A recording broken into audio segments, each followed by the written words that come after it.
Today, we embark on a journey to a land of pure enchantment, a realm of ancient traditions, noble knights, and persistent skin conditions.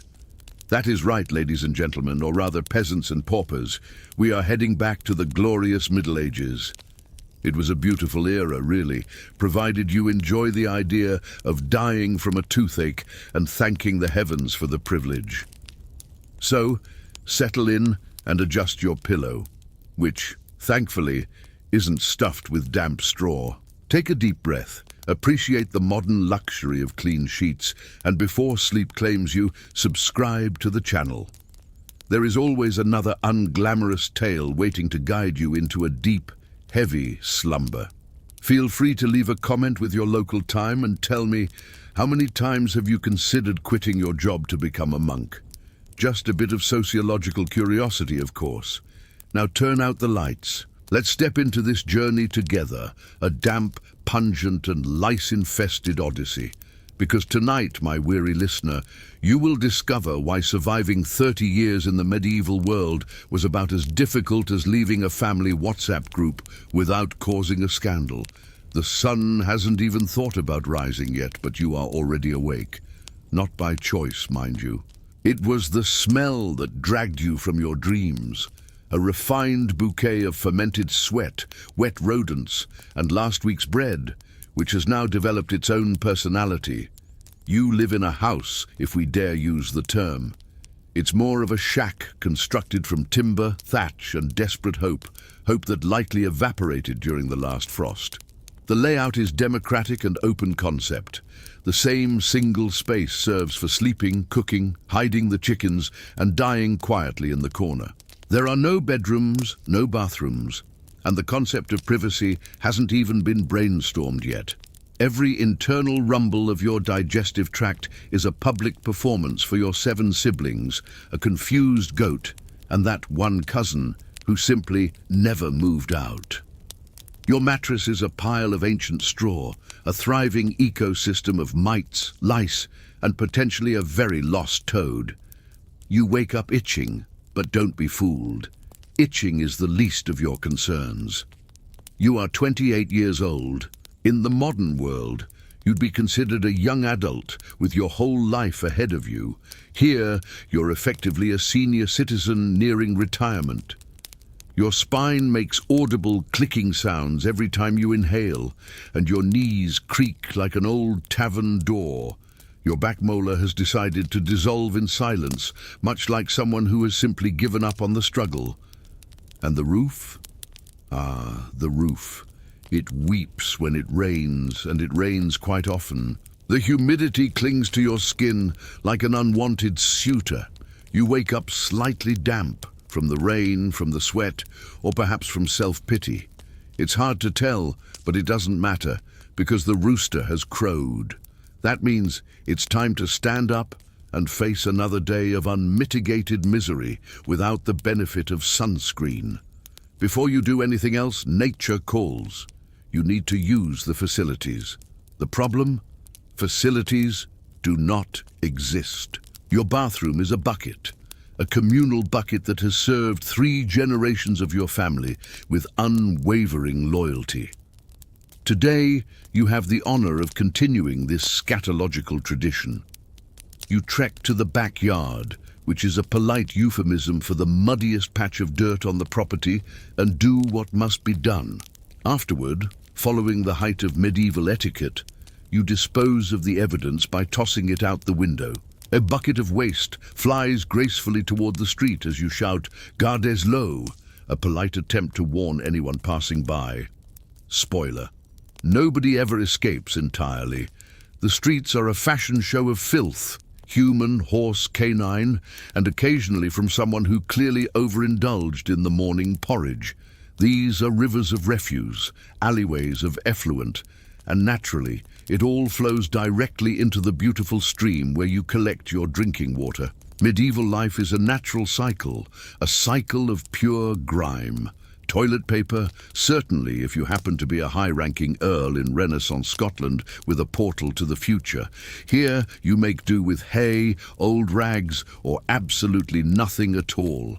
Your hands are multi-purpose tools, used for harvesting barley and scrubbing away what remains of your dignity. After this elegant morning routine, it's time for breakfast. Do not expect comfort. You sit by the fire, or rather that pile of damp twigs you've been trying to light for 2 hours, and receive a bowl of pottage. Pottage is a substance, a broth, a thing that defies culinary definition. It might contain oats, turnips, bits of tree bark, or a suspicious feather.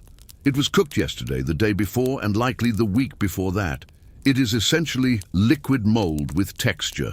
You chew without thinking, because if you think about it, you'll gag. And while you savor this cream of despair, you dip your bread, a loaf that resembles a brick with traces of wheat and heavy notes of suffering. Want a drink? Water is out of the question. Remember the bucket from earlier? Exactly. So, you drink beer for breakfast every single day. It's a weak ale, barely alcoholic, just enough to kill the parasites currently living in your stomach and discourage the ones planning to move in. Yes, even the children drink it. With luck, they get just tipsy enough to forget they are hungry, and all of this was just to start the day. You haven't even left the house yet. You haven't faced the labor, the sun, the diseases, the grumpy nobles, the judgmental priests, the biting insects, or the constant reminders that hell isn't just a metaphor, it's just a typical Tuesday. But let's take it slow. Now that your body is tired just from listening to this, adjust your pillow. In a few moments, you'll find out what waits for you outside the hut. You finally step out of your dwelling, or rather, that structural cry for help that looks like a chicken coop with self-esteem issues. The air outside is thick, a heavy blend of wood smoke and a nostalgic aroma of manure. It's time to work. And work here means suffering in an organized fashion. You are a peasant, and your office is literally the field. That stubborn patch of earth that refuses to cooperate. It produces nothing you actually want to eat, yet it insists on keeping you alive just long enough to keep digging. You grab your hoe, essentially a stick with a suggestion of iron at the tip, and begin. You dig, you plant, you pray for rain, but not too much. You pray for sun, but not enough to burn, and you pray the pests don't take it all. Spoiler. They will. The soil is iron hard. Your hands are a map of calluses upon calluses, and your lower back is screaming, but you keep going. Why stop? To stop is to die, quite literally. You don't have a salary. You have the right to keep using the land the feudal lord lent you in exchange for eternal labor, taxes paid in chickens, and an obedience that borders on the pathetic. Oh, and then there's the corvée, those extra chores you're forced to do for the Lord, like building fences, cleaning cesspools, and pretending he's handsome. If you thought that sounded bad, congratulations, you must be a man. Because if you're a woman, this misery comes with heavy DLC. You work the fields just the same, but you also manage the children, prep the food, sew the rags, milk the cow, feed the chickens, rearrange the floor straw, wash the clothes in the contaminated stream, and make sure to smile at the priest so you don't get accused of witchcraft. Your husband likely spends half the day scratching the lice in his beard, convinced the universe chose him to lead the household. Spoiler, it didn't. And you can't complain, because if you do, you become the target of local gossip. And medieval gossips are basically inquisition agents with more free time. Perhaps you aren't a peasant. Maybe you're lucky enough to have a trade. You could be a blacksmith. That means spending your entire day over incandescent metal in a confined space, breathing in soot and slowly going deaf from the rhythmic hammer strikes. At least you have respect, right up until someone blames you for a poorly fitted horseshoe that broke a noble's horse's leg. Then you lose your job, your arm, and if you're lucky, only those things. Or maybe you're a tanner. In that case, congratulations. You live submerged in urine, lime, and the remains of decomposing animals. Your stench is so potent that even the rats avoid you. But the most important thing is that you are always, always tired. In the Middle Ages, exhaustion is the only certainty alongside taxes and lower back pain. Speaking of pain, let's talk about your teeth, those faithful companions that are abandoning ship one by one. You don't brush them because dental hygiene is a futuristic sci-fi concept. At most, you chew on a twig and hope nature sorts it out. Nature, however, has decided on cavities, infections, inflamed gums, and that characteristic smell of someone in the advanced stages of oral decomposition. Have a toothache? The treatment is simple, a pair of pliers and no anesthesia. Sometimes this happens at the tavern, other times it's handled by the barber, who is also the dentist, and on weekends, the midwife. Yes, the same man who trims your hair might also trim your jawbone. They were multitasking before it was cool. Your wardrobe consists of a single tunic, a heavy, coarse wool or linen garment. You wear the same one for months. You wash it rarely, because washing means stripping down, boiling water, scrubbing with ash, and waiting for it to dry, all without soap. And honestly, why bother? The grime has become part of the fabric's structural integrity. Footwear?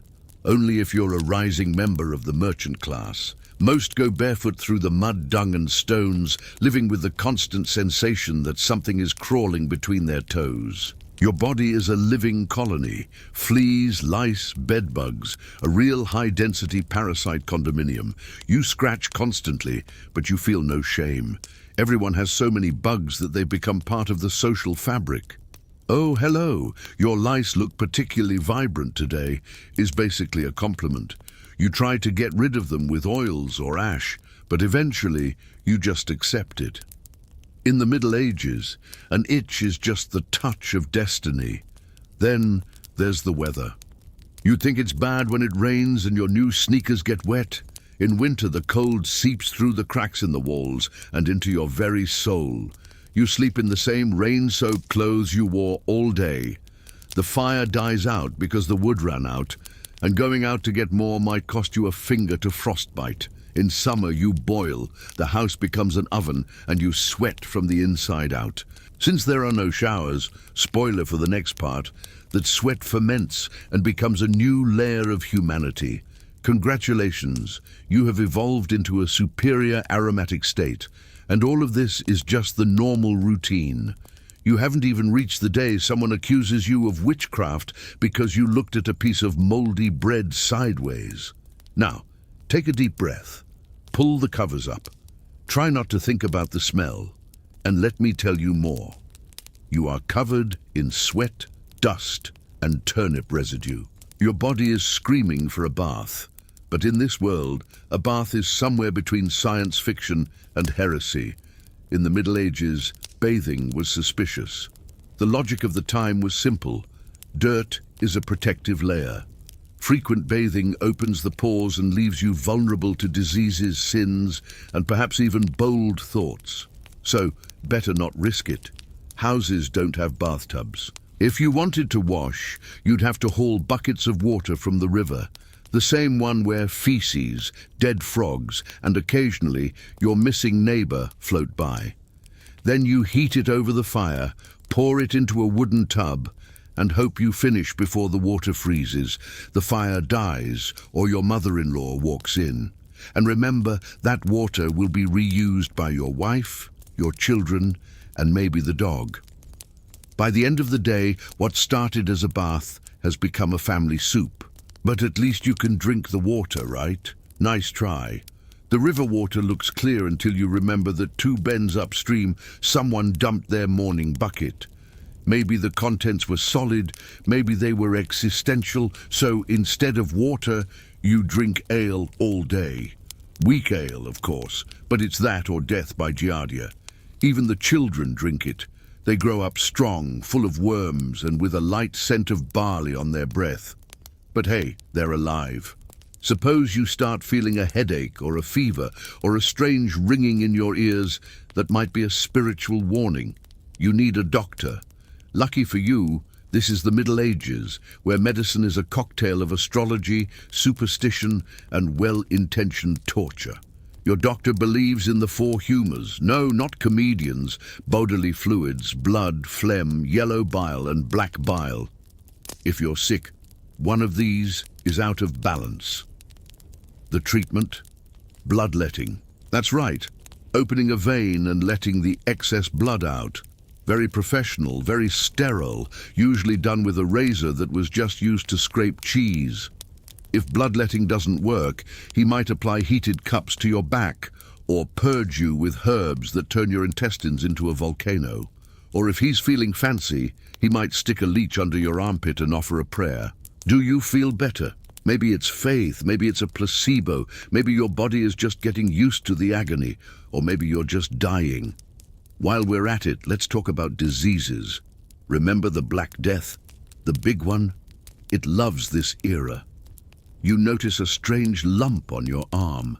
Within 24 hours, you're covered in them. Your neck swells, your skin turns dark, and your fever climbs to the point of delirium. Welcome to the dance macabre. The village panics. No one comes near you. Your body will be hauled away on an ox cart and tossed into a pit with 73 others who died today. No wake, no coffin, no "we will miss you." At most, a priest will mumble a prayer from 20 feet away while wearing a mask that looks like a bird's beak. If you survive, congratulations. You are now immune and also a social pariah, because nobody wants to sit next to the person who almost died and came back. When it's not disease, it's superstition. You sneeze 3 times. Witchcraft. Your hair falls out? A curse. You saw an owl at night? Satan is window shopping. The answer to everything is prayer, penance, and if that fails, the stake. Churches are everywhere. They tell you when to wake, when to eat, and when to shut up. And if you forget to attend Mass, well, someone will notice. Someone always notices. Religious surveillance is 24/7, and there is no leave group button. You finally stagger home, exhausted, hunger gnawing at your ribs. It's the same pottage from yesterday, now with a crunchy layer of doubt on top. You chew slowly. It tastes like the past and feels like wet newspaper with lumps. You swallow and pretend to be grateful. Want dessert? Maybe a shriveled apple or a piece of cheese with a rind of mold you pretend is seasoning. If there's bread left, it functions better as a self-defense tool, but you eat it anyway, because hunger is hunger and tomorrow is just another Tuesday. As you chew your dinner with the 3 teeth that still work, you wonder, will this ever get better? Spoiler, no. But at least as you lie down again in the warm hay, smelling of goats and numb feet, you can be thankful for one thing. You aren't actually in the Middle Ages, well, only mentally for now. Night falls, but don't think that means rest. Medieval darkness isn't romantic. There are no dimmers, no bedside lamps, only fear. Light bulbs are centuries away. Illumination is a dying candle or a lamp that produces more soot than light, if you even have one, because animal fat is too valuable to waste on a Tuesday night. Sometimes the only thing glowing is the reflection in the eyes of a rat in the corner of the room. And silence. Silence doesn't exist. Your neighbor has been coughing for 3 weeks. A hollow, wet, concerning sound. Probably tuberculosis or something worse, but neither of you knows. The baby in the next hut cries without ceasing. Since the walls are essentially wet paper held together by mud, you hear every sob. And of course, the chicken has decided to lay an egg at 3 a.m. on your straw pillow again. You try to sleep, but sleep is a lost art in this environment. First, the floor is damp. Second, your body is crawling with things. Third, there is a rat. 2, actually. One gnawing on something in the corner and another exploring your leg, as if it's an alternative route to the kitchen. You cover yourself with the same blanket that covered your great-grandparents. The fabric is thick, heavy, and reeks of mildew, sweat, and lost hope. Yet you close your eyes only to be jolted awake by a sound that could be anything. A stray pig, a passing horse, or the executioner taking someone who was caught eating meat on a Friday. Yes, even sleep is monitored. You must pray before bed. It's not a suggestion, it's a spiritual requirement. God is always watching. So are the saints, the priest, and your gossipy neighbor. If you forget the sign of the cross, you might wake up to an accusation of heresy or the roof collapsing on your head, whichever comes first. You whisper a memorized prayer, asking for forgiveness for everything, for impure thoughts, for mentally cursing your feudal lord, for wanting more food than you're allowed. Then you try to sleep again, accepting the end, as if it were a nightly ritual. Sometimes the night doesn't end in peace, because medieval violence doesn't keep a schedule. It could be a robbery, a fire, or a brawl between drunken peasants over a poorly divided turnip. You hear the screams and know better than to get involved. There is no police, no protection, only unspoken rules. Keep your head down, don't look, don't speak. And if someone is breaking down your door, you'd better hope it's not the tax collector, because then your night truly is over. Amidst all this, there is the lingering shadow of the plague. It moves slowly. An outbreak here, a fever there. Someone dies without explanation. Another rots in 3 days. You see the carts carrying bodies, unceremonious and nameless. Fear grows faster than any cure. You start to distrust everyone, even your own cough. Ironically, you get used to it, the smell, the fear, the mud. Medieval life is a sequence of discomforts that eventually coalesce into a routine, and routine is an anesthetic. You learn to eat without tasting, to sleep without resting, and to live without hoping. It's like a job you never applied for, with a lifetime contract and 0 benefits. And all of that was just one day. Worst of all, tomorrow is identical.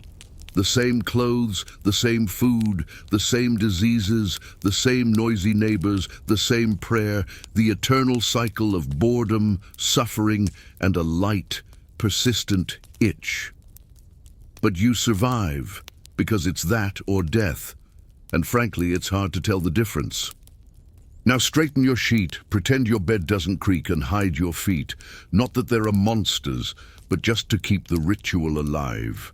Relax, because tonight, as strange as it sounds, was a normal day. You wake up again, not because your body is rested. True rest is a luxury reserved for the dead, but because the sun demands it. It's another morning, either freezing cold or stiflingly hot. The weather never collaborates. It just watches from a distance and laughs at your misery. You sit up, your joints popping like dry twigs, and look around. Your home is still a shared whole with more people than would be socially acceptable in a modern elevator. The baby is still crying, the rat is still circling, and your neighbor has started coughing, harder today. He'll probably be gone by the weekend. Honestly, that's not even news. Outside, life follows its slow, pungent flow. The village streets are puddles of mud, waste, and rotted expectations. You try to talk to someone, but social life in the Middle Ages is limited. Firstly, everyone is exhausted. Secondly, there is no small talk when the only topic is, will we survive the winter? The most interaction you get is with the baker, who is perpetually grumpy and covered in flour, or that strange old man who claims he hears voices in the forest. He'll likely be burned soon, but for now he's local entertainment. Of course, there are festivals. You do have a social life, technically. A few times a year, there are holy days and celebrations. Everyone gathers in the village square to sing, dance, and pretend everything is fine. You eat a piece of bread that's slightly less tectonic than usual and drink more weak ale than you should. The children run, the elderly pray, and the priests watch. It's the one moment where everyone forgets the food will run out in 2 weeks, and that half the crowd has had suspicious contact with a transmissible plague. You bob your head to the music and pray no one starts a fight. Spoiler, someone always starts a fight. And then there's love, or what's left of it. Relationships here are practical.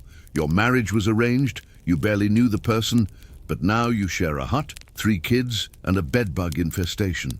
It's either that or live alone and be labeled strange, which usually ends at a stake. Romance? only in ballads sung by troubadours with syphilis. A kiss on the mouth is a high-stakes gamble. You might catch typhus or worse feelings, but sometimes you catch each other's eye in the dark, share the last crust of bread, and silently acknowledge that you're surviving together. In the Middle Ages, that's the equivalent of a candlelit dinner. Speaking of troubadours, they are the medieval internet.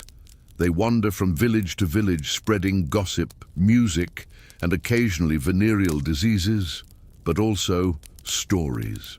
They tell of distant crusades, kings you'll never see, questionable miracles and monsters in the woods. You listen because you don't have Netflix. Hearing about a dragon that slaughtered 50 soldiers is far more interesting than staring at a mud wall reflecting on your own existence. It doesn't even matter if the stories are true, they just need to be different from your reality. But be careful what you listen to. In this era, knowing too much is a liability. Literacy is practically a crime. Most are illiterate, not for lack of talent, but because nobody wants you to know too much. Reading the Bible, only if you're a priest. Questioning dogma? Good luck explaining that with a burlap sack over your head while a priest screams Latin in the background. Women who speak too much are witches. Men who study plants are sorcerers. Children who dream are distracted and therefore suspicious. Knowledge is treated like black magic, and you know how magic ends. You hear the church bells? They ring several times a day, not to tell you anything useful, but to remind you that God is watching and you should keep your head down. The church isn't just a temple, it's the gravity of your life. It controls your calendar, your feasts, your beliefs, and eventually your death. Everyone pays the tithe, even if they have nothing, because to deny God is to deny bread, literally. You go to Mass, understand nothing because it's all in Latin, but you kneel and cross your fingers and pretend. Faith here is a blend of terror, survival, and social protocol. Night falls again. You've lost count of the days. They are a uniform mass of cold, hunger, dirt, and fatigue. You lie down, the straw scratches, the blanket weighs a ton, the rat is back, but you don't even care because your mind is spent. Your soul has likely slipped out the window with the last trace of your enthusiasm. This is your life. No plot twists, no character growth, just survival in slow motion. But today is different. You wake up to a commotion, whispers, people running, shouting. What is it? The answer comes fast. An execution. In the absence of theatre or TV, the village square becomes the stage for a public killing. The charge, witchcraft, theft, blasphemy, or just being in the wrong place with the wrong face. You go to watch because everyone goes. To stay home is to be suspicious. The square is packed. Kids perched on barrels, old men complaining about the view, vendors selling suspicious meat. It's almost a fair. In the center, the condemned, dirty, trembling. The crowd watches as if this were normal, because it is. It's tradition, like stale bread or communal lice scratching. The executioner appears in a black cape with a dull axe and the face of a man who gave up on life long ago. The blade rises, a dramatic pose, the crowd cheers. Just another day. It's not just executions that move the village. Sometimes there's war. While you're deciding whether to eat a turnip raw or wait for it to ripen next month, distant kings are fighting over land you'll never see. Then comes the recruitment. You are summoned. It doesn't matter if you're 15 or 50 or if you faint at the sight of blood, you're going. They give you a crooked spear, a tunic with holes, and a vague speech about honor. Spoiler. Honor dies long before you reach the battlefield. Combat is a nightmare of iron and panic. There's no strategy, only mud and screams. Many die in the first minutes. Others escape only to die of tetanus days later. You survive, though you aren't sure how. Maybe you played dead, or maybe you fainted and no one noticed. You return home not as a hero, but as a peasant with more scars, fewer teeth, and a slight difficulty sleeping. Your reward? The chance to keep being alive for now. And while you struggle and plant and nearly die, someone else gets rich. The nobles. Ah, the nobles. Those distant beings in cold castles with tapestries covering the cracks and dinners involving real food and actual spoons. They have sporadic baths, but they have them. They have fresh clothes and perfumes. They have a personal doctor who also knows nothing but acts with more conviction. You have a rented patch of dirt, a borrowed life, and a pig, if no one steals it. Speaking of the pig, animals are wealth and family. They sleep with you, eat with you, and sometimes serve as a pillow. The proximity is so close that if someone gets sick, it's hard to tell who started it. Swine flu? Here, that's just a Tuesday, but you care for them because they are all you have. When the pig goes missing, it's like losing a limb, maybe more important than the cousin who lives with you and does nothing. Amidst all this, you hear a rumor. They say there's a city far away where books exist, books with pictures, where people actually learn to read. The idea is alien. What a luxury, what a risk. But it sounds tempting. To understand the world, to know things, to escape, even if only mentally. But you soon remember you can't. Leaving the village is impossible. Knowing too much is dangerous. Your place is here, between the mud, the lice, and the forced prayers. You sigh, scrape the last bit of pottage, and go back to work. This effort, this routine, ends the same way for everyone, in a shallow hole behind the church. You die young, from disease, cold, childbirth, or a rotten tooth. The wake is brief. If you're lucky, someone cries. If not, they bury you fast to keep the rats away. Your name vanishes, your story fades, and your existence becomes fertilizer. Life goes on. Another is born, another repeats the cycle. The wheel turns slowly, creaking with the sound of bones and whispers of regret. Now that you know the routine, relax. Take a deep breath, shift your weight. You don't have to go to war tomorrow, and you don't have to pray to survive fermented beans. You only need to close your eyes and remember, today you have a shower, a bed, silence, and most importantly, the freedom of not living in the Middle Ages. Enjoy it. Now that you're emotionally numbed by the medieval grind, let's talk economics. Don't run away. It'll be boring enough to put you to sleep. Money exists, but you'll rarely see it. Coins are myths. Everything works on barter. 2 eggs for a handful of flour, a sewing job for a bit of tallow, a whole pig for, well, almost anything. You don't have a salary, you have obligations. You work the Lord's land, and in exchange, he allows you to continue existing, plus taxes, of course.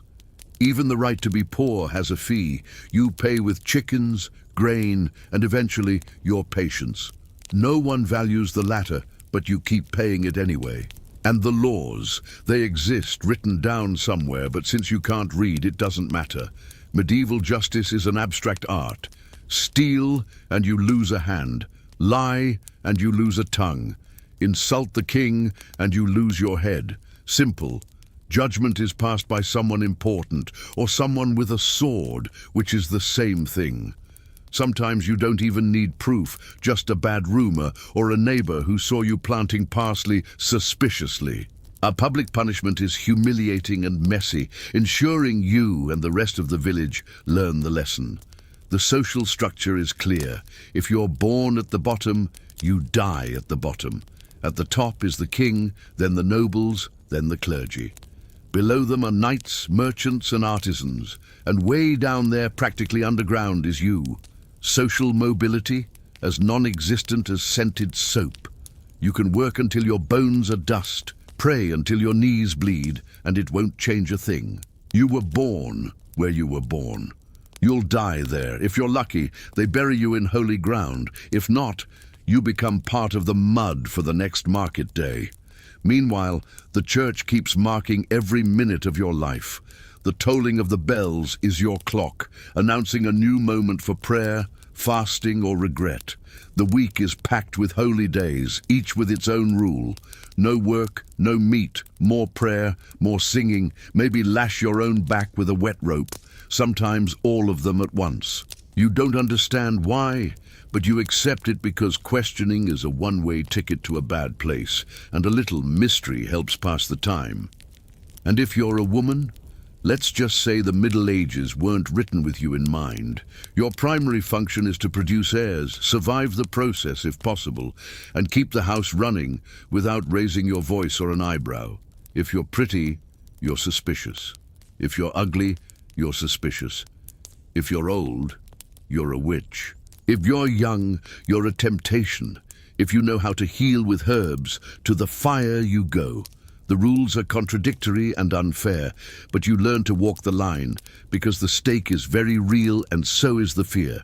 And the knights, the great heroes of the stories, you might have seen one from a distance during a village visit or seen one galloping over your freshly planted corn. They wear armor, speak fancy, and spit Latin phrases. They fight in wars you don't understand for causes that don't benefit you, winning lands that will never be yours. But you admire them because you're told to, because they are the models of courage, honor, and occasionally well-disguised syphilis.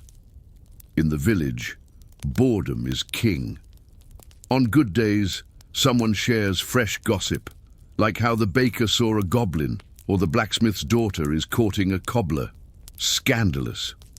On bad days, there's only silence and flies. But once in a while, performers arrive.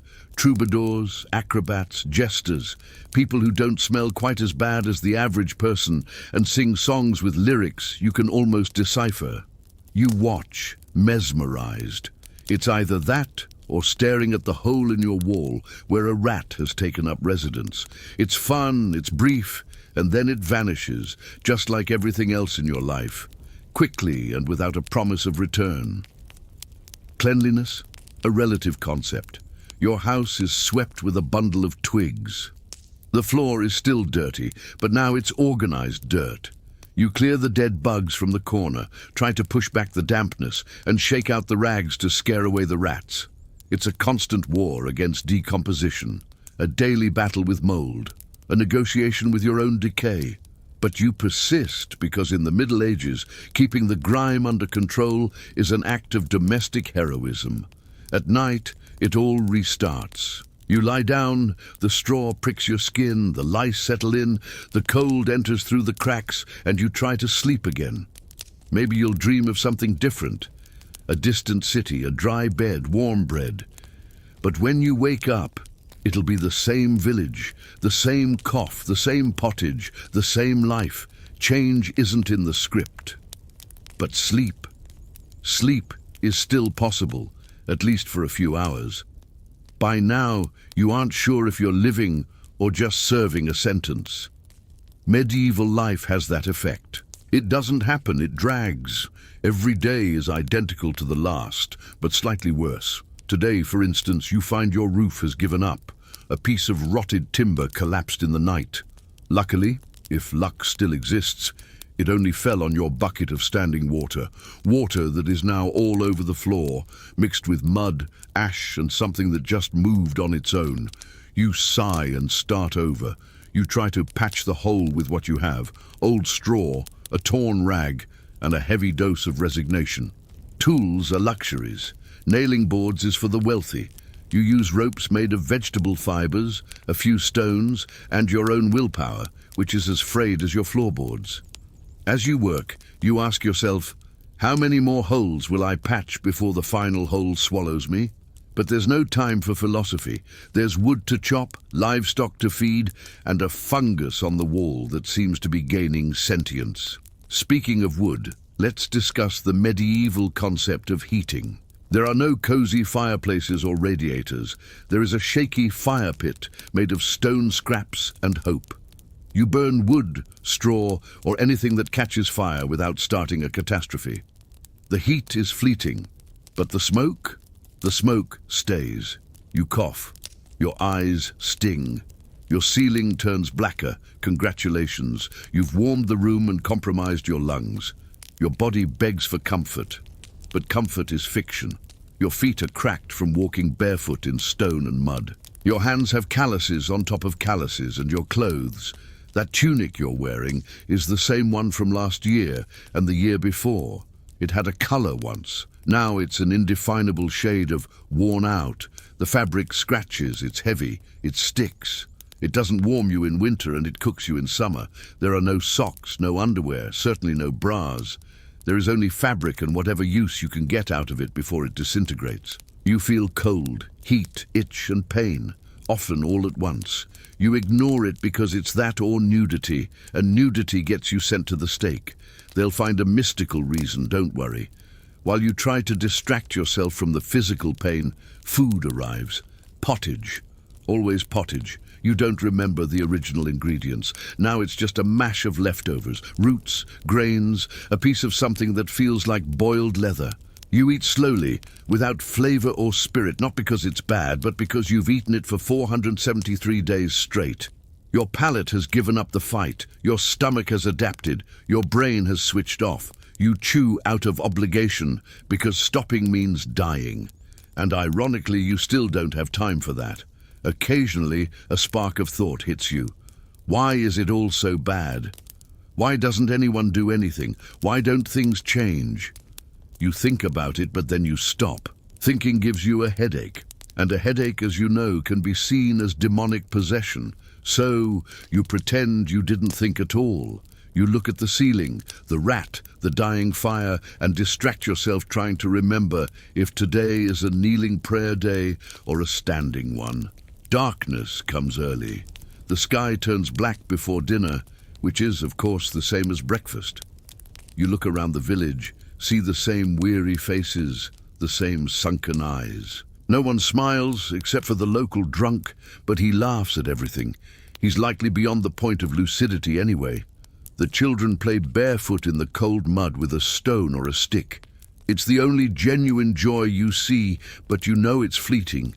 Soon they'll grow up and learn to stop smiling, and so the days pass and pass and pass. No clocks, no calendars, only the seasons marking the extremes of suffering, the bone-chilling cold and the suffocating heat. Time doesn't walk. It crawls like a drunken slug, or like your uncle after his fourth cup of overly fermented ale. You age quickly on the outside, slowly on the inside, and you couldn't say if it's Monday or Saturday because nothing ever changes.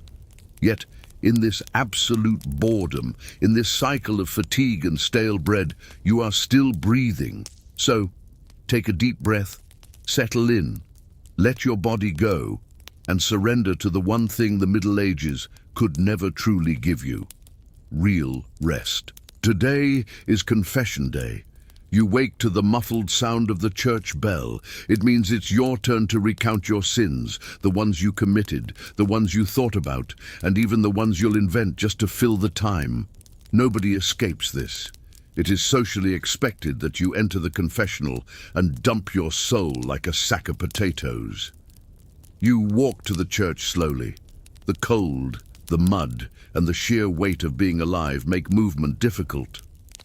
Inside, the priest waits. He's heard everything, but he feigns surprise at every detail. It's part of the ritual. You begin. Father, I wished my neighbor was dead. Normal. I stole an egg. Understandable. I thought about running away from the village. Ah, now things are complicated. You leave with a simple penance, 50 Ave Marias, a 3-day fast, and hauling a bucket of water to the convent. Spoiler, you were going to fast anyway. There's no food. The church is also the only source of education, and I use that term loosely. Learning is reserved for the few and only within the acceptable boundaries of faith. You've heard of books, but you've never seen one. They say they are heavy, hand-illustrated, full of strange letters and guarded like relics. The closest you've come was a torn page used to wrap fish.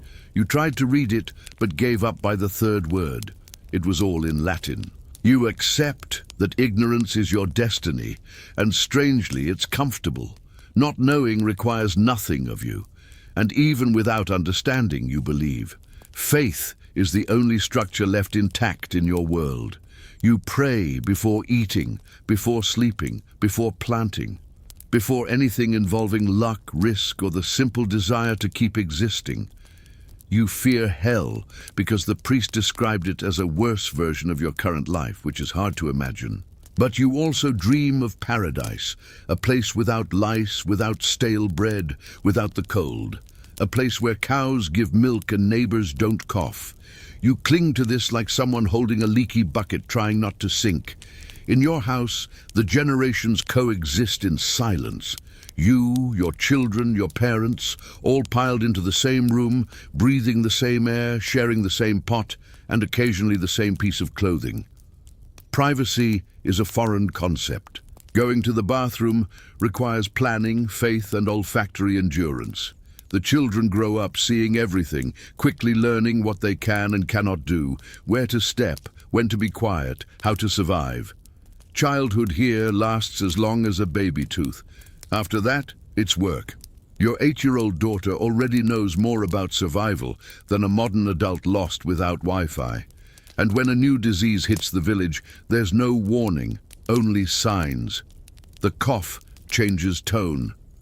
The fever rises, skin spots appear, panic sets in silently. No one speaks of it, but everyone knows. The priest increases the frequency of masses, prayers get longer, eyes get more terrified. You try to avoid contact, but it's impossible. You live surrounded by people, sharing everything, even what you'd rather not. Eventually, the sickness reaches you, fever, aches, a general sense of the end. There is no medicine, only prayer, herbal tea, and hope. With luck, you survive. With less luck, someone hauls your body away at dawn and buries you in the common pit. Life literally moves on over you. But it's not all tragedy all the time. Occasionally, there's a wedding, an excuse for a small party. Someone joins their rags, literally, since there are no new clothes. The village celebrates. You dance, you drink, you laugh, forgetting for a few hours the mud and the hunger. The couple exchanges promises they don't quite understand, blessed by a priest who barely knows their names, but it's beautiful in a sad sort of way. After that, they start living together, sharing the same bed, the same rats, the same fears. It's the start of a new routine of exhaustion, but now as a duo.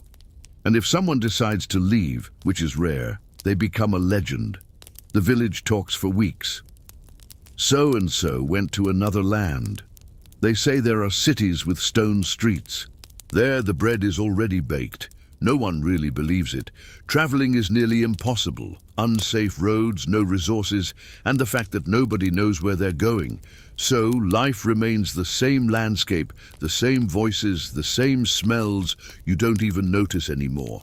Yet deep down you hold a strange desire to see the world, or at least a different village, one without chickens sleeping on the roof. Now, close your eyes, relax your shoulders. The Middle Ages aren't going anywhere, and neither are you. Have you ever wondered how they tell time here? No? Good, because the answer is frustrating. In the Middle Ages, there are no wristwatches, no alarm clocks, only the church bell. It rings when it's time to pray, and when it's time to stop praying, and when it's time to start again. You calculate time by the sun's cycle, the rooster's crow, and the sound of your stomach begging for anything chewable. The calendar exists, but it's basically a list of saints and days you aren't allowed to work. Spoiler, you work anyway because saints aren't going to weed the garden for you. The seasons are, in practice, 4 different flavors of suffering. Spring. You sneeze from the pollen. You plant until your spine cracks, and you pray the pests don't take it all. Summer. You melt, the flies multiply, and everything smells worse than it already did. Autumn, leaves fall, moods darken, and the festival of humidity begins. Your roof becomes an emotional sponge. Winter, you freeze. Literally everything not under a blanket turns to stone, including your feelings. When the cycle ends, it starts all over again, each season bringing promises that never come true. Your clothes stay strong, or at least they stay. You sew, you mend, you patch, You hide holes with other holes. Fashion here isn't aesthetic, it's survival. Good fabric is for the nobles. You wear hemp, raw wool, and scraps of cloth that look like they were rejected by a picky goat. Shoes are a luxury. If you have a pair, save them. Only wear them for festivals or the funeral of someone important, which, let's be honest, happens quite often. Your look is always the same, and so is your scent. Yet if someone dirtier than you shows up, the judgment is instantaneous. Because even in misery, there is a hierarchy. In the village, everything is watched. You are under constant surveillance, not by cameras, but by eyes. Neighbors, uncles, pious women, and that one guy standing on the corner holding a duck. If you yawn during mass, someone will comment. If you forget to greet the blacksmith, it's cause for suspicion. If you cough too much, well, rumors travel faster than diseases and last longer. You learn to police yourself, every gesture thought out, every word measured, and you'll still be accused of something eventually, just to keep the village busy. Once in a while, a monk appears. He carries scrolls, speaks difficult words, and smells of ink and isolation. You don't understand half of what he says, but you feel it's important because he speaks with calm, with pauses, with the authority of someone who has read 2 entire books. He tells stories of ancient Greece, talks of Aristotle, of medicine with leeches, of stars that serve no purpose other than indicating when you will die. The village listens, applauds, and goes back to the routine. The monk leaves, and you still don't know who Socrates was, but now you have a new name for the newborn piglet. At night, the darkness is absolute but never quiet. Without electricity, every corner is a mystery. Any shadow could be a thief, a spirit, or just the goat sleeping in your living room. Again, you learn to move in the dark with caution, knowing every creak of the house, every stone on the floor. Fear of the night is real because it hides everything that can kill you and everything you've tried to forget, but it's also the only moment of true silence. You lie down, listen to the breathing of the others, and for a few minutes, think of nothing. It's almost peace. Even in all this boredom, nature insists on existing. Flowers bloom at the roadside, butterflies appear out of nowhere, birds sing as if they aren't trapped in a filthy reality. You watch with a mix of anger and admiration at how these tiny creatures manage to survive better than you do. Maybe because they don't pay taxes, go to mass, or have to explain why they didn't smile at the baker yesterday. Maybe that's the secret. Being insignificant enough to pass unnoticed. And then it rains. No, not that romantic movie Rain, a deluge of reality. Heavy drops, biting cold, mud, flooding. Your house leaks, your roof cries, your bed becomes a sponge. You try to sleep wet and shivering, but curiously, the sound of the rain is calming. It's a constant noise, no surprises, almost meditative. You pretend it's intentional, a spa, a retreat, a moment of connection with the earth. And for a few minutes, you almost believe it. In this damp night among rats, prayers, and confused thoughts, you slip into sleep slowly, like everything else in the Middle Ages. You wake to a strange sound, a snap, followed by a wet thud. No, it's not an earthquake. It's the roof giving way. Again, the straw you shoved in yesterday to plug the hole has already become a nest.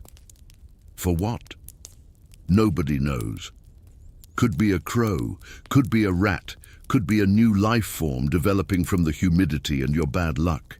You grab the broom and try to evict the intruder. It snarls, you retreat, and the battle ends in a draw. Just another day. For breakfast, if we can call it that. There is stale bread, so hard you consider using it as a hammer. But no, it's too valuable. You scrape the mold with a dull knife or bite strategically, avoiding the blue-green parts. It's difficult because now the bread looks like a biology experiment. But you eat because hunger beats aesthetics and health every time. Then you drink something that looks like ale but might just be forgotten water with grains. It's fermented. Who cares? It's liquid, it's a luxury. Today is a work day, not dignified, rewarding work with scheduled breaks. You're tending the field, ploughing the earth with tools that seem inherited from Noah himself. The plough is pulled by an animal with half the energy of a donkey and triple the stubbornness. Maybe it's a donkey, maybe it's just you looking into the internal mirror of your soul. The sun punishes you, the wind cuts you. The smell of the earth is a blend of dung, sweat and frustration. You plant grains that might never grow, pests, drought, frost or just bad luck, but you plant because someone has to try. During the break, when your body threatens to shut down, you sit and watch the trees, the dust, the sky. There's something beautiful there, almost poetic if you still had the energy for poetry. But your brain is in maintenance mode. Process the basics. Breathe, swallow, don't die. You just sit there semi-existent, sweating in silence. A sudden commotion. You stand up by instinct. Someone fell off a roof. They were trying to fix a hole with a branch. Now they're on the ground with an arm at an uncomfortable angle. Call the healer. He comes with a bag of herbs, a hammer, and an unshakable faith in methods that don't work.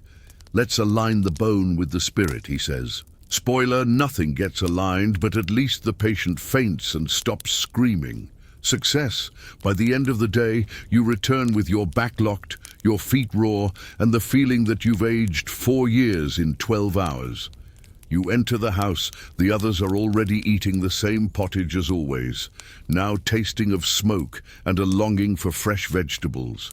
You join them in silence. Everyone chews slowly. No one talks, not for lack of topics, but because everyone already knows the ending to every story. Spoiler, it was bad and there was no improvement. You think about taking a bath. Just think about it. The water in the bucket is freezing, soap is a myth, and the last bath gave you mild pneumonia. So you wipe the critical areas with a rag and pretend you're clean. Perfume, a handful of herbs under the armpit. Deodorant, hope.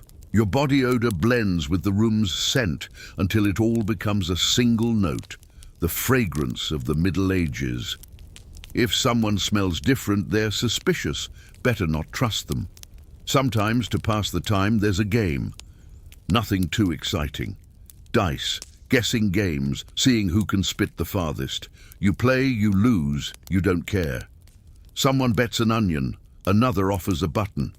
It's the only entertainment available. The champion of the night is a 12-year-old boy with the eyes of a war veteran. He won because he cheated without hiding it.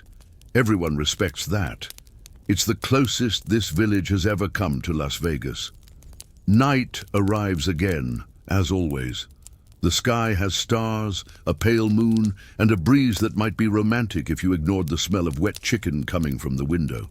You lie down in the same hay with the same blanket, next to the same creatures, human and otherwise. Sleep comes slowly, as it does here, and as the crickets sing and the rat settles into the corner of the mattress, you think, another day, another victory. Victory, of course, being defined in very generous terms. The rooster crows, naturally. It crows every day, but today it starts before the sun. It's either confused or vengeful, likely both. You wake with a start, hitting your head on the low beam that insists on reminding you that you live in a cubicle. Your first thought isn't good morning, but why am I still alive? The second is that the rooster is going into the soup, but you know it won't. The rooster is valuable, loud, but valuable. Getting rid of it would trigger a week of theological debates about divine signs and the poultry apocalypse. So you get up and move on. Oral hygiene, funny you should ask. In the Middle Ages, brushing your teeth isn't a habit.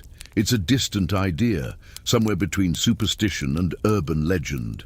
You rub a coarse cloth over your teeth, chew a bitter herb that supposedly cleans the mouth, and pray you don't lose another molar in the process. Your breath is a blend of fermented pottage, weak ale, and poor life choices. But nobody cares, because everyone smells the same. The collective breath is so intense, it's part of the local ecosystem. You hear rumors.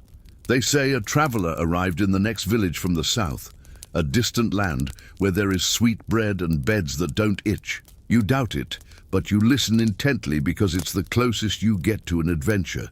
Sometimes stories are all that exist. Someone saw a city where women walk alone. Another swears there's a covered market without mud. You don't know what's true, but you like to imagine.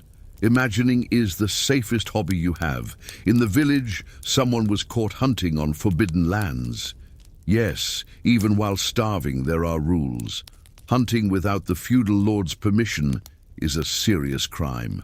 He will be punished, at best with prison, at worst with public humiliation involving feathers, mud, and a sign saying, "Here lies stupidity."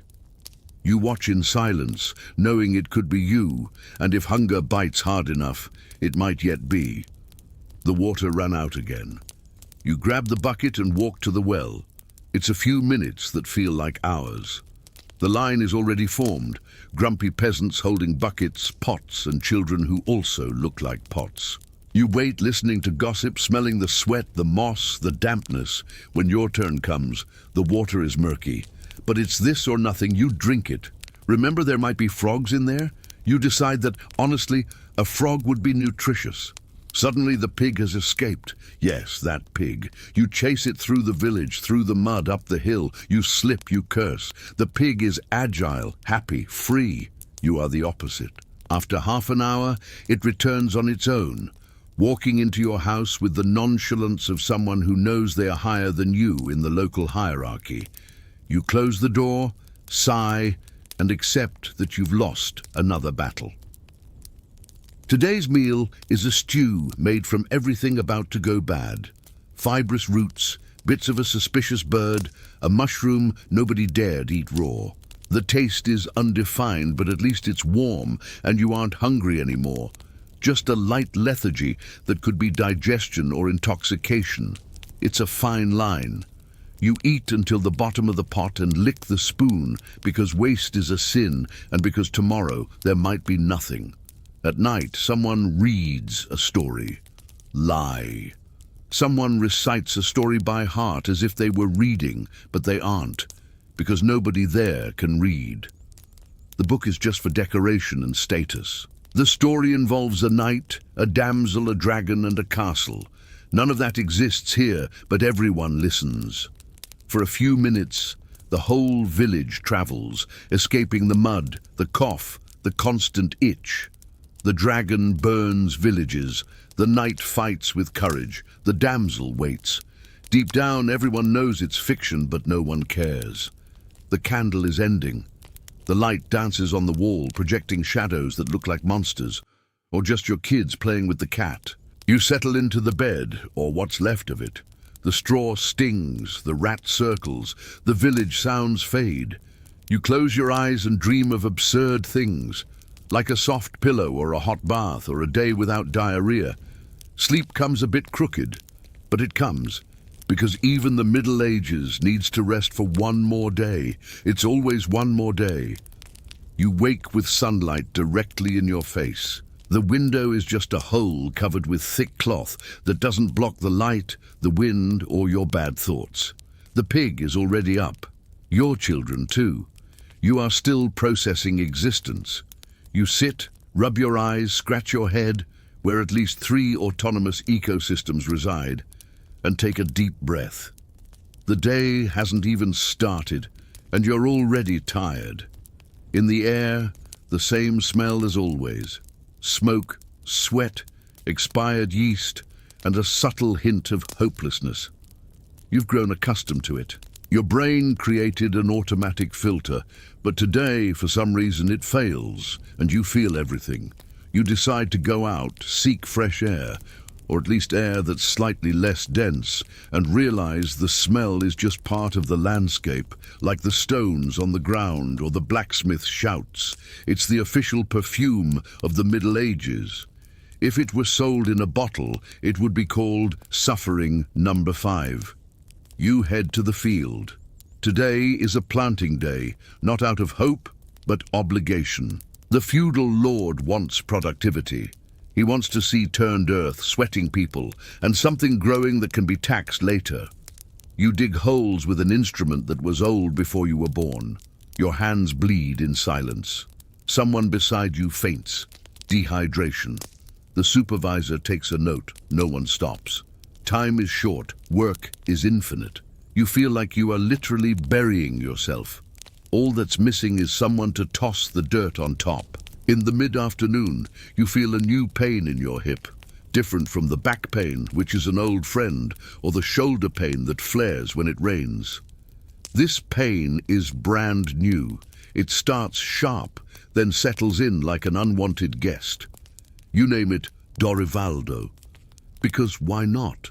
There is no medicine, only resignation and maybe a compress of heated leaves your aunt swears works. Spoiler, it doesn't. But at least it's warm. Dinner tonight is a thematic variation of pottage. Less grain, more water, and a piece of something everyone pretends is meat. The texture is spongy, the taste non-existent, but it's warm and filling. Someone belches, someone else thanks God. You just chew. The silence of the meal is almost religious. Everyone stares at the bottom of their bowl as if there were answers there. There aren't. Only more pottage. After eating, someone tries to start a conversation. They talk about a fair that might happen next month, a scheduled wedding, a possible visit from the bishop. You hear them, but you don't listen. Your mind is far away or too close. It's hard to say. You think about the broken tools, the roof that needs fixing, the pig that might be sick, and how everything repeats, always without a truce, without a new script. Before bed, you notice a new hole in the wall, possibly made by a rat or something larger. You look, it looks back. It's a giant rat, or maybe just a well-nourished one. Congratulations to him. You don't have the energy to hunt or scare it, so you close your eyes and pretend you didn't see it. In the Middle Ages, that's one of the most efficient ways to deal with problems. Ignore them until they vanish or bite you, whichever comes first. You lie down in the straw with the same sounds, the same cold, the same uncomfortable pose. Sleep takes its time. Your mind spins, thinking of debts, harvests, and the life that didn't happen. But gradually the body yields, breathing slows, and for one more night you surrender to the only real relief: sleep. Even if it's short, even if you wake to the rooster shouting your defeat, you are awakened today not by the rooster but by bells, bells that echo solemnly, dramatically, almost epically. But nothing good ever starts with bells in this place. You get up slowly, lacking the energy even for fear. Soon the news arrives. Someone important has died. Not from the village, of course, a noble from far away. But the church has ordered mourning, mass, and fasting. You didn't even know his name, but now you must pretend to care. Because if you don't pretend, you're suspicious, and being suspicious is a moral, social, and spiritual crime. The noble's death brings rumors. They say there will be a change in feudal lords, that the new one is young, maybe fairer, more human. You don't believe it. Hope here has a short expiration date. The last time someone said, "It will get better," it rained for 40 days and the chickens went on strike. But it's fun to see the others speculate. A bit of theatre, a breath of drama in the repetitive script of the village. You watch like someone seeing a bad play, knowing the ending, yet still applauding. Today is a repair day. Everything is always broken. The house, the cart, your spine. You sew torn clothes, tighten the window boards with makeshift nails, also known as bits of old wire. You do this calmly with precision because making a mistake is a waste of time. And time in the Middle Ages seems abundant, but it never is. While mending your shirt, you think about how many times you've sewn the same tear and whether it wasn't easier to just accept the hole as a feature of the design. Spoiler, it was. In the corner of the house, the rat returns with 2 friends. You consider giving them names, but decide against it. Forming bonds is risky. They scurry among the objects, looking at you with the familiarity of those who have shared mouldy bread. You threaten them with a spoon.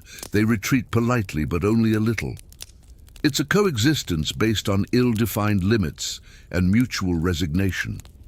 A neighbor arrives with news. He bought handmade shoes of thick leather. He traded them for 2 sacks of barley and a promise to baptize a child that hasn't even been born yet. You look at your own bandaged, cracked, sad feet and wonder if it would be worth selling your dignity or your last chicken for a pair like that. You decide not, but without conviction. In the market you see a woman arguing with a butcher. She says the weight is wrong. He says she's possessed. She talks back. He threatens to call the priest. You watch from a distance, tense, knowing the line between assertive and witch is razor thin. She gives up, takes the scrap of meat, and leaves with what remains of her soul and dignity. You move on with the certainty that here, even asking for what is fair is dangerous. Returning, you see an elder sitting in the square. He does nothing. He just stares into the void as if waiting for time to run out. You approach and sit beside him without a word. He doesn't speak either. The silence between you lasts longer than any conversation and somehow says more than all the priest's sermons. You share the moment and a shriveled apple, almost a ritual. The day ends with a biting wind that enters through the cracks and reminds you that thermal insulation is a distant dream. You light the fire, toss in more damp wood, make smoke, make a cough, but make heat. You curl up in the corner, the pig in the other, the rats wherever they want. Close your eyes. Think of how, despite everything, you are still here, in one piece, more or less.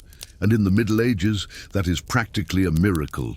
It is Sunday, the holy day, the only one where you can not work, though you'll work anyway, just with a side of guilt. You wake, wash your face with yesterday's water, and put on your best clothes, the least torn, the least dirty, the least resembling a tablecloth. The church is the center of the village, literally and emotionally. It's where people pray, gossip, judge, and occasionally exorcise someone for appearing too happy. You enter, kneel, feign concentration, and listen to the sermon in Latin, which sounds like a tired, repetitive spell to you. You don't understand it, but you nod because everyone else does, and because disagreeing is a risk your emotional budget can't afford. On the way out, there's food, rare, small but symbolic, a bit of blessed bread, a soup made from donations, a feeling of, at least today, we ate something different. You give thanks, eat slowly, and taste something that was once a vegetable and is now just a memory. Beside you, a child drops half their soup.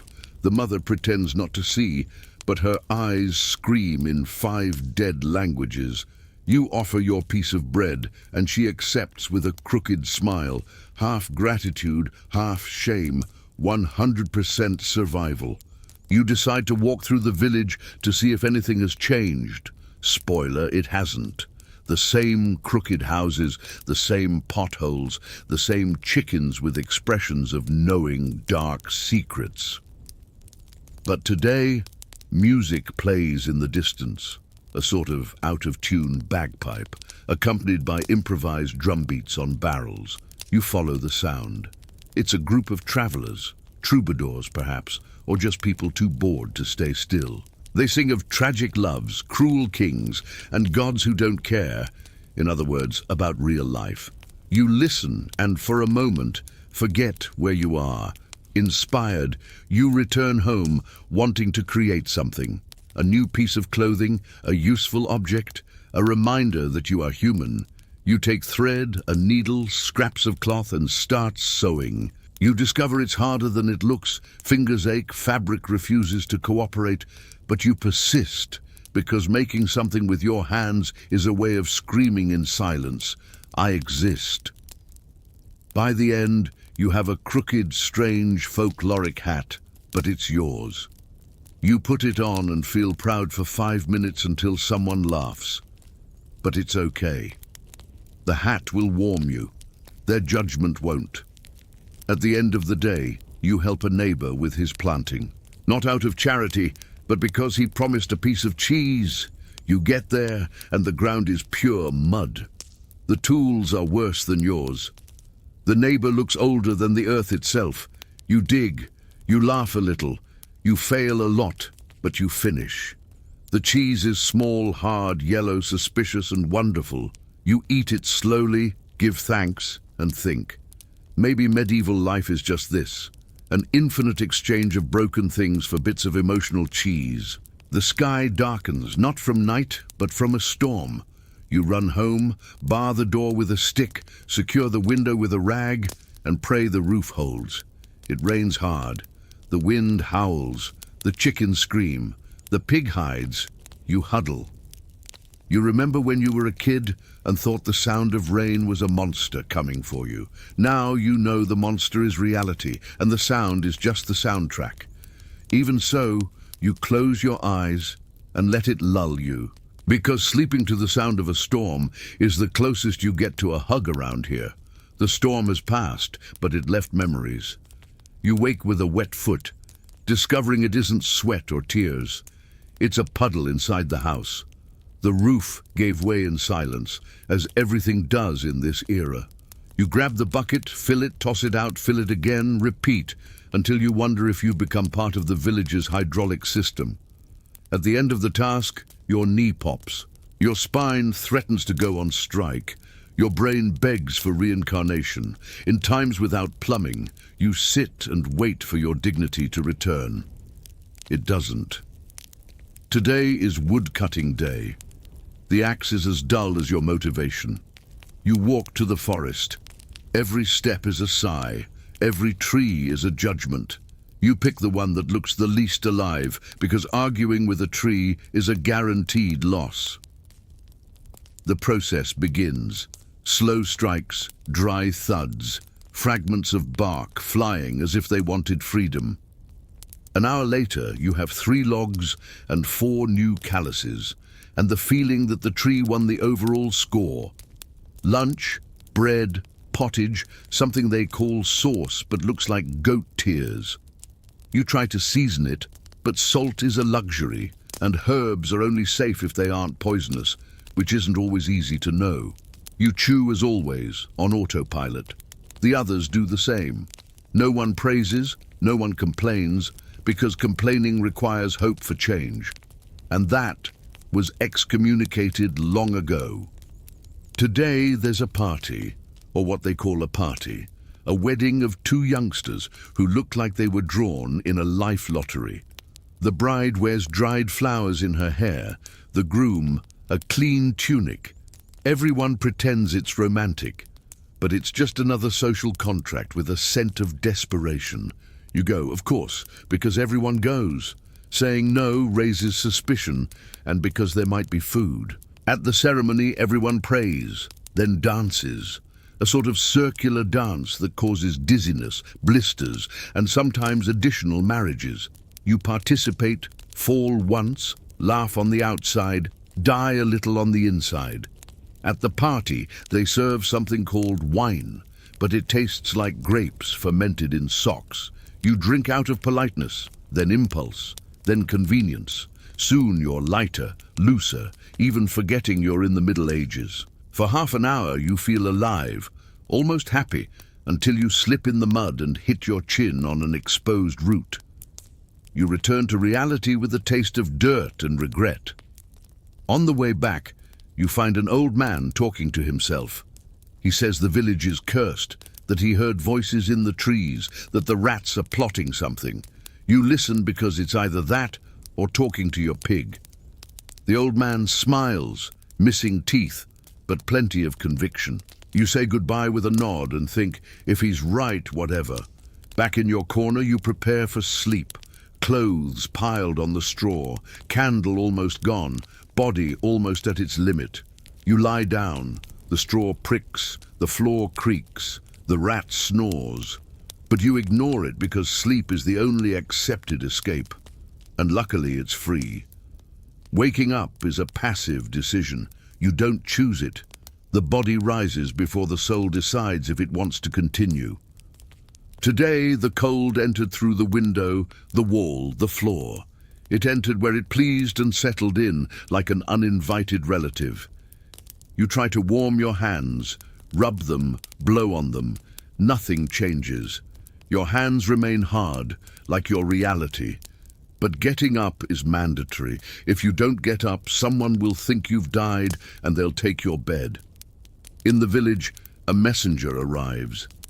He has different clothes, a face that suggests he can read, and a mission: deliver a scroll with the feudal lord's new decree. You join the crowd that cannot read to listen to someone reading. The decree says taxes will increase, the harvest is weak, and the war nearby demands more donations. You understand enough to know you'll eat less, work more, and smile to say thank you. The messenger leaves on a beautiful horse that likely eats better than you do. Today is the day to wash your body, or at least part of it, with a rag and freezing water, because washing the whole thing is suicide by pneumonia. You wash your face, neck and armpits. The rest stays for next time, and next time has no set date. The soap is a brown paste that smells worse than it cleans, but it makes foam. And foam in this world is already a miracle. You feel slightly fresher for 12 minutes. Then everything returns to normal. A chicken lays an egg. Everyone celebrates. It's an event. You watch from a distance. The egg is carried like a relic. It will be divided among 3 families. No one will eat it whole. Maybe they'll make a cake of nothing. Maybe they'll use it to heal someone. Maybe they'll just stare at it in silence, like they've seen a unicorn. You, of course, don't eat it, but you dream of an omelette. In the plantation, there's a problem. Fungus, beetles, or a curse, nobody knows. The leaves are yellow, the stalks withered, the smell strange. The supervisor scratches his head, says he'll pray more and apply urine. Because yes, urine is the universal cure for everything except life. You help pull up dead plants, bury them in the corner, sigh and wonder if everything you touch rots. You decide yes and move on. During rest time, someone improvises a game with stones and sticks, with rules that change every round. You participate, lose, but laugh. Laughing is rare and confusing. The last time you laughed, a priest asked if you were possessed. Today, nobody asks, because everyone is laughing together for 5 minutes. Then each returns to their programmed silence. You too, but you keep the laughter in your pocket like an old coin. Before bed, someone knocks at the door. A woman, seer, mad, or just bored, offers protection for a price. An amulet made of rat bone, dried herbs, and whispered words. You don't believe, but you buy it because believing is cheap and doubting is expensive. You hang the amulet on the door. It stinks, but the kitchen rat didn't show up today. Coincidence? Better not test it. You lie down with the smell of the amulet, the sound of the wind, and the recurring thought, will tomorrow be different? Spoiler, no. The gravedigger passed by early today with his cart, in a hurry. A worrying sign. Someone died again. Naturally, the name isn't known, but everyone says, the one who coughed a lot, which doesn't help because everyone coughs a lot. The body was taken before sunrise, buried in the common grave. No mass, no candle, no emotion.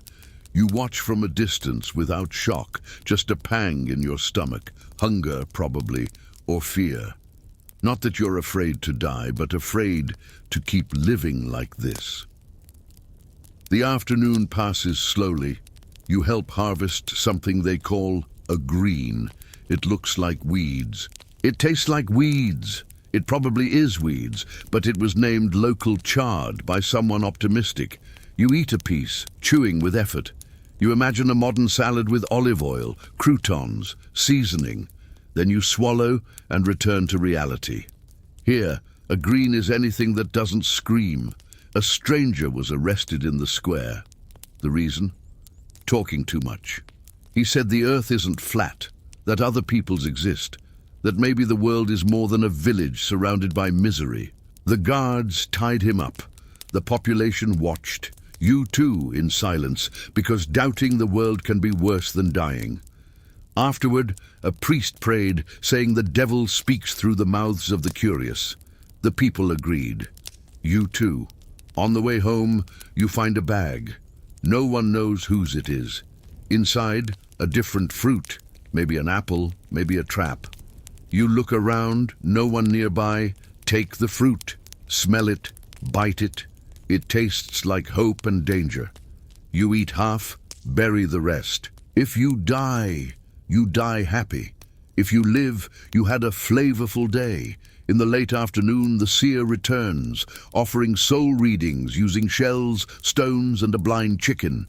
You accept. She looks at the stones, frowns, says you have a tired spirit, surrounded by shadows and with a tendency toward repetition. You answer, "It's just Tuesday." She laughs. You too. She charges 2 eggs. You offer a smile and a promise. Deal done. Night falls. You fold the cloth you use as a blanket. It shrunk or you grew, hard to tell. It's cold. The rats snore, the roof drips. You cover yourself up to your nose, breathe slowly. The pig snores, the neighbor coughs. Life in its boring opera continues. You think of running, of fleeing, of living something new, then turn to the side and sleep, because dreaming takes less energy than running. Today the goat escaped. It woke before everyone, jumped the makeshift fence with more energy than any human has shown in 30 years, and was last seen running toward the stream. You chase after it barefoot with the mood of someone who lost their breakfast and their faith in the species. The animal leaps between stones, ignores your shouts, and for a moment you swear it laughed. When you finally catch it, you slip, hit your knee, and receive as a prize a kick from the fugitive itself. You return to the village with it tied up and your pride crumbled. Today's lunch, oats again, cold, with the texture of wet cement. You sit next to your son, who looks at the plate like he's facing an existential dilemma. "Eat, son," you say. "It's this or dreaming of food." He chews without protest. You too. The family that chews together survives together. Sometimes, while you swallow, you imagine bacon. But your brain laughs at your creativity and gives you back the image of the village pig, still alive and very loud. The harvest chief visits the village with a look of disgust and boots far too clean for the place. He walks through the fields, points out problems, says things like, "Productivity is below expectations and you need to try harder." You watch him, trying not to wish him ill, nearly succeeding. He says taxes will increase for security. Whose security? You never know, but you suspect it isn't yours. In the end, he leaves. No one applauds, but everyone feigns sympathy, because after all, those who don't pretend get beaten. A neighbor was accused of witchcraft. Reason? She gathered 3 mushrooms, looked at the sky and said, "I think it's going to rain." It rained. Fatal error. Now she's sitting in the center of the village, surrounded by people with torches and confused arguments. You watch quietly, pitying her, but you don't act. You know that to defend her is to become an accomplice, and being an accomplice here is signing your death warrant with a chicken feather and your own blood. In the end, she's released for today, but everyone agrees she will be watched. Spoiler, everyone already is. An old man starts telling a story. He says that when he was young he heard of a distant land where there was no mud, no hunger, no supervisors with clean boots. Everyone listens in silence. Some believe, others pretend.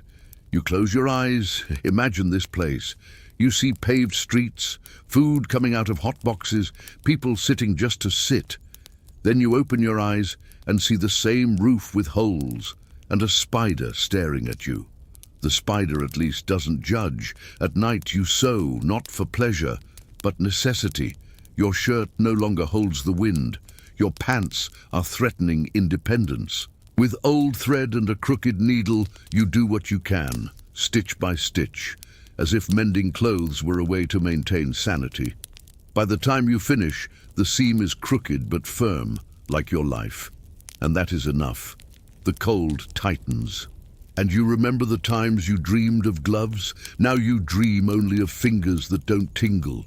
You take scraps of fabric and wrap them around your hands. It doesn't warm them, but it creates the illusion of care. The pig lies beside you, offering heat and smell. You accept both. Better that than nothing, and nothing around here is abundant. You blow out the candle. The darkness is absolute but welcoming. You listen to the sounds of the night, wood creaking, the wind whistling through the cracks, someone muttering bad dreams. You take a deep breath and sleep, because even a dreadful day ends. And dreaming, at least, doesn't pay taxes yet. It rained last night, and now the house is an aquarium. You wake with damp feet, the walls dripping, and a toad staring directly at you from the corner. It seems to judge your life choices, and honestly, it's right. You try to shoo it away. It doesn't move. You accept it. In the Middle Ages, if something enters your house and doesn't attack you, it's a guest. The toad remains there watching, perhaps as a silent witness to your degradation at breakfast. Pottage again, only today, without any treats, no accidental vegetables or lost potato skins. Just watery porridge and resignation. You drink more than you chew. With every spoonful, a lament. With every swallow, an existential question. A child nearby asks if they'll ever taste something sweet. You say yes, and immediately regret the lie, because creating hope here is almost cruelty. A group of knights pass through the village covered in armor, mounted on glistening horses, exuding authority and expensive lice. They don't speak to anyone. They just look, judge, and move on. Someone says they're going east, where there's a revolt. You don't know what's worse, going east to fight or staying here waiting for the plague. Either way, there is no choice, only assumptions and lice, many of them. The village judge returned, set up his court on 2 barrels, and declared the session of divine and social justice open. Today's case, the theft of a turnip. Yes, a turnip, a small, shriveled one. The accused swears he found it on the ground. The victim cries, saying it was the last of the harvest. The judge listens, scratches his chin, and decides both are guilty. One for stealing, the other for being bad at farming. The result? Both will pay a fine in grain and pray 3 times a day. You watch, confused but not surprised. The roof of your house gave way a bit more. You try to improvise, put an old board up, a rag over it, a stone for security. It works for 7 minutes, then the wind takes it all. As always, you observe the newly formed opening in the roof and wonder if it's a sign. You decide it's just bad luck and go look for more cloth. Someone sings a simple melody, sad but beautiful. You listen unintentionally and realize you hadn't heard music for weeks. The song speaks of longing, of a time that never was, of loves that died before being born. You feel like crying, but you don't, because deep down, even tears are ashamed to show up here. You wash clothes in a tub with freezing water and soap made of fat and hope. Rub, wring, rinse repeatedly. The clothes don't get clean, just less dirty. But you pretend everything is fine. Hang them on the line and pray it doesn't rain. It rains. You laugh because laughing is still free for now. The candle in the room ended, finished, gone to God. You now depend on the moonlight, which is beautiful but useless. You grope your way to bed, lie down, smell the damp straw, the tired rat, the already sleeping pig. Close your eyes and give thanks in silence that one more day wasn't the last. Because here, surviving is already a victory. Today the sun appeared, a miracle. But don't get excited, it brought flies. You wake up sweating and being inspected by a cloud of insects that decided your sweat is a summer buffet. You try to swat them, you fail. They laugh. Yes, flies laugh. You get up scratching 3 new bites and an old doubt. Why even try? The answer comes fast, because nobody will do it for you. In the village, they say a new healer arrived. Promises cures for everything. Fever, cough, unrequited love, and spiritual debts. You go to see. He has sunken eyes, a long beard, and smells of garlic, a respectable tripod. He offers an elixir made of vinegar, honey, and something you'd rather not ask about.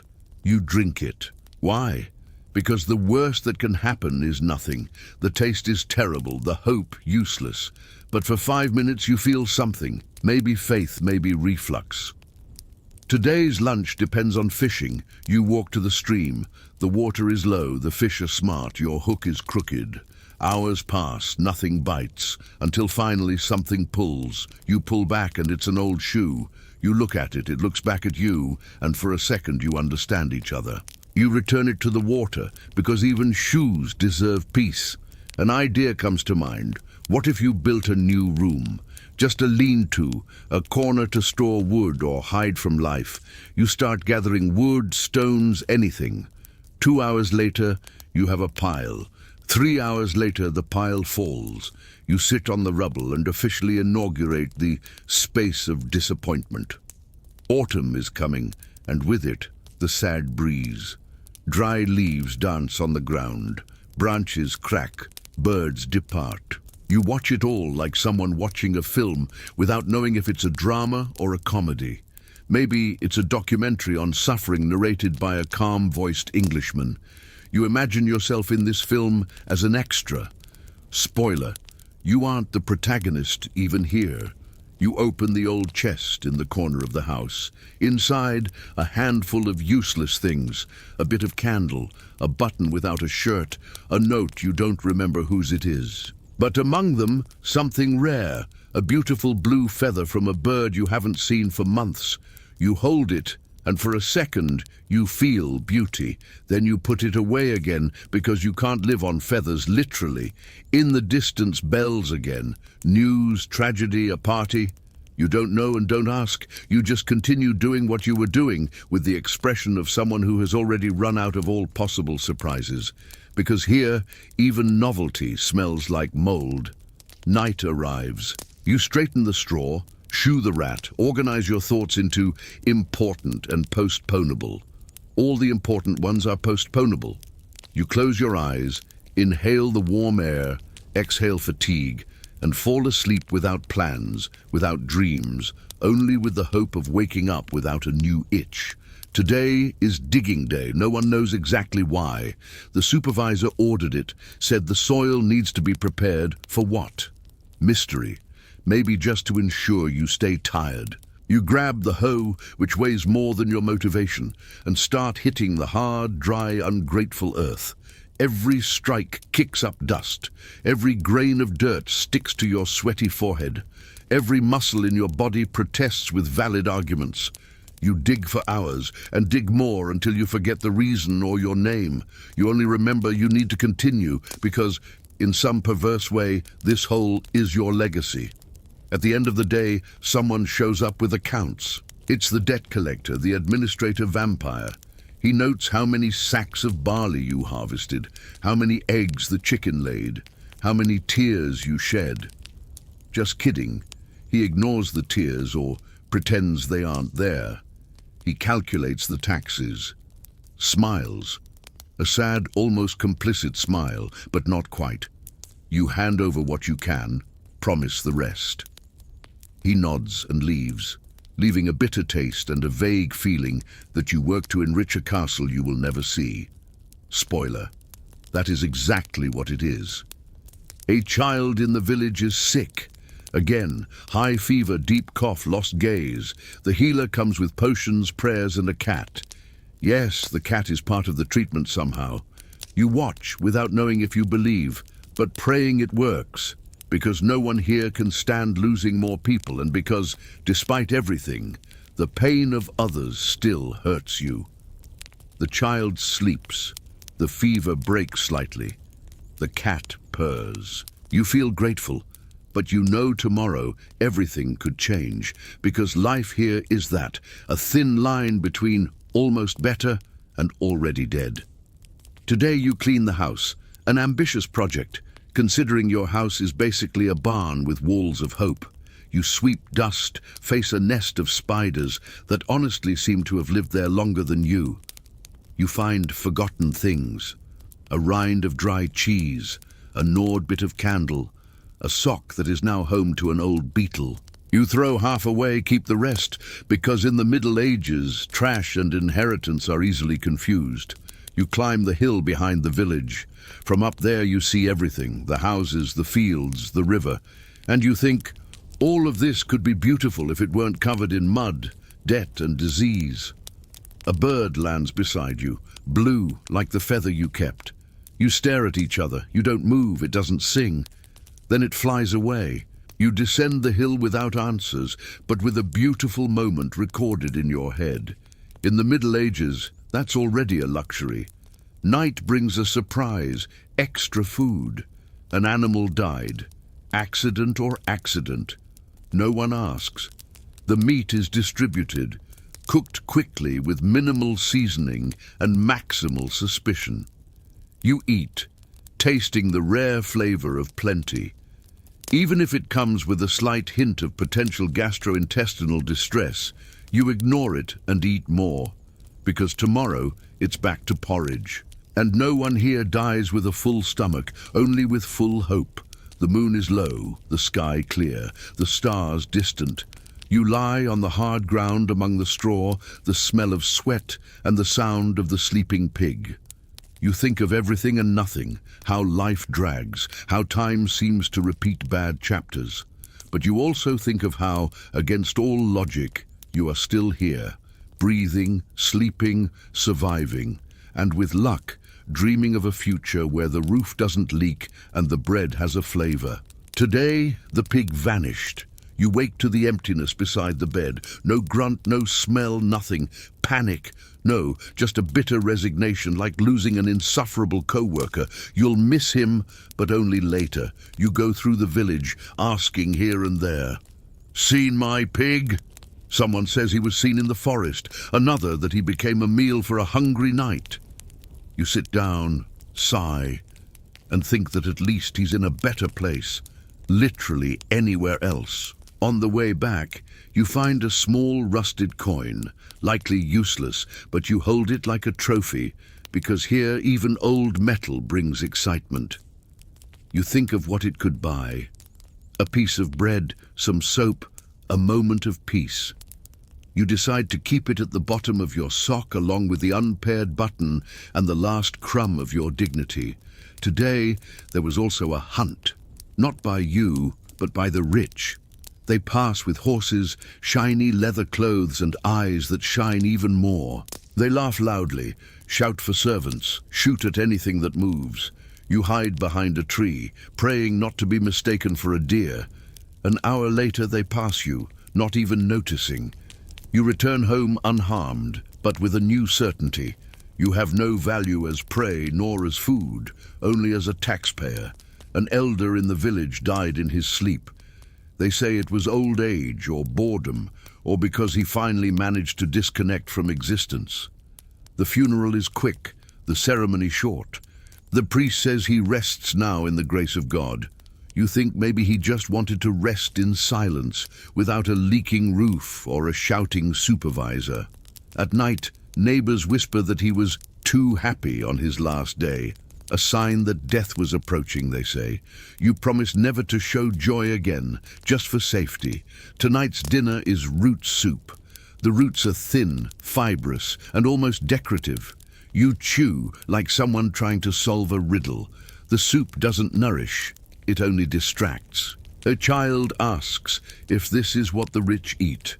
You answer no, and she says, then they're eating wrong. You agree because there's no point in arguing with someone who still has an imagination. It's cold again. You wrap a rag around your neck. It doesn't help much, but it gives you a false sense of control. Deep down, it's all that. Symbolic control. A rag against the wind, a candle against the night, a prayer against the plague.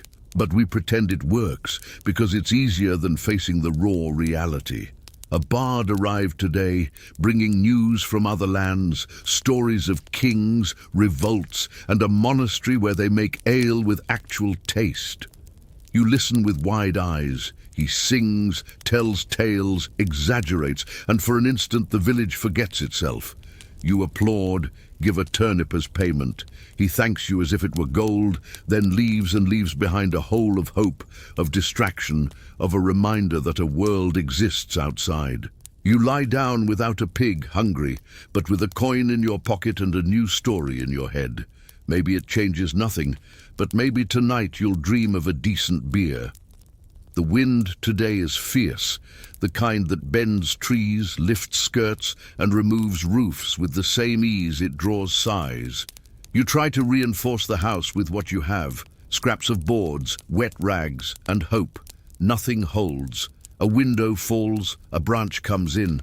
The rat moves temporarily to your bed. You just observe like someone watching a ship sink. But the ship is your house, and you are the passenger without a ticket.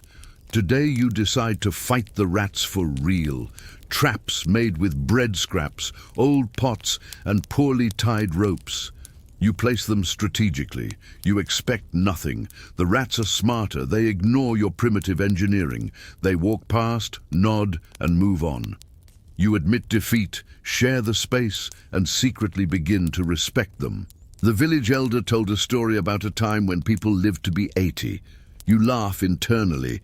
Externally, you just raise an eyebrow. Here, anyone who passes 40 is treated like a spiritual entity. The old man speaks of retirement, leisure, and pensions, words that sound like forbidden spells. You thank him for the story and go back to work, because here, living is already punishment. Stopping work would be a crime. Today is penance day, not yours, but a neighbor's who was caught blaspheming. He said maybe God was too busy to hear the village. High-level heresy. The punishment, 3 laps around the square, with a stone tied to his neck, and public prayers spoken very loud with an echo. You watch in silence, not because you agree, but because words are dangerous and you have vague plans of staying alive. By the fire, you prepare something you call tea. It's just hot water with a handful of leaves that didn't kill you last time. You drink it slowly, pretending to relax. On the other side of the village, someone plays an instrument, something between a flute and a compressed scream. It's horrible, but it's music, and that's a rarity. You close your eyes, pretend you're at a banquet with clean tablecloths, silverware, and plates that don't smell like a pig pen. You open your eyes, and the tea has already cooled. The pig returned, simply appeared, dirty, tired, with a piece of rope on his leg. You don't ask where he was, and he doesn't explain. You just stare at each other. He lies down, you offer water, and that's it. Everything returns to normal, as if he'd just gone out to buy bread and decided to come back out of pity. You sweep the floor for no reason, just for the movement, for the sensation of being in control of something. The straw creaks, the dust rises, the rat flees. The feeling doesn't last long, but it's enough. Night falls, you arrange the pig, the rag, the candle, the straw, the faith, and lie down. Tomorrow maybe it rains, maybe there's no bread, maybe you'll discover another forbidden word. But for tonight, you're still in one piece. Almost. The day begins differently, not because anything changed, but because, honestly, you no longer know what to expect. Your mind, like yesterday's bread, is firm on the outside but soft within. You get up slowly, with the care of someone who has broken for less. You stretch your body and feel every bone complain, like an old man on a park bench. Today, nobody has died yet, a refreshing novelty. In the center of the village, a man plays a stringed instrument that sounds like a cat being squeezed inside a barrel. It is an attempt at music. You listen with the same enthusiasm you reserve for drunken troubadours and sermons on abstinence. The people gather, or at least drag themselves there, because when something happens, even something bad, it's better than the absolute nothingness that normally reigns. You pass in front of a piece of polished metal, a makeshift mirror. You stare at yourself and don't recognize the reflection. The image shows someone who aged 3 decades in 3 years. Dark circles, dirt, the hollow and slightly ironic gaze of someone who knows they've already lost the war and now only participates in the battles out of boredom. You smile. The teeth are present in sufficient number. You decide maybe it's time for a bath, or at least a symbolic scrub. The bath is a bucket, the water freezing. The soap, a block of hardened fat with the essence of failed hope. You scrub your arms until you feel tingling, which could be cleanliness or hypothermia. The pig watches from the corner of his eye, judging intensely. You ignore him. You emerge from the bath with a towel that looks more like a dirty handkerchief, but you feel a bit better, almost human. The meal of the day is a stew of everything that was left. Shriveled potato, a sprouted onion, a piece of bread that became a weapon, and 3 herbs no one knows the name of. You taste it. It's horrible, but warm. And warm here is a seasoning. While you eat, you think, maybe this is the definition of medieval gourmet, something that doesn't kill you on the first spoonful. Someone speaks of leaving, going away from the village, trying another place. A new world, a city where there's light at night, markets with fresh fish, people who talk of politics without dying for it. The idea circulates like a flu, sticky, seductive. You think, what if I went? What if I left it all? But then you look at your house, your pig, your leaky roof, your reliable bucket, and you decide, not today. Today, you stay. The bells ring in the distance. You don't even ask why. It could be death, birth, war, marriage, or just a priest testing the sound. You remain seated, the pig snores, and strangely you feel a kind of peace, not happiness. That would be unrealistic, but a shy, silent peace, like when a fever breaks or hunger becomes routine. At night you revisit your treasures, the old coin, the blue feather, the crooked hat, the unpaired button, all kept in a scrap of fabric. It's little, but it's yours. You look at each item with affection, like seeing old friends, worn out, yes, but loyal. You put them away carefully and whisper, until tomorrow. The moon tonight is full, huge, silvery, mesmerizing. You lie down and observe the sky through a hole in the roof. The pig settles near your foot. The rat is silent. Even he knows tonight is for contemplation. You close your eyes, breathe deeply, and think. You survived against all odds. You survived the Middle Ages. That is the equivalent of winning the lottery. Without the money, of course, but with the story. And now that your body is tired just from listening, you can close your eyes and be grateful you have toilet paper. Good night and sleep with a tired story.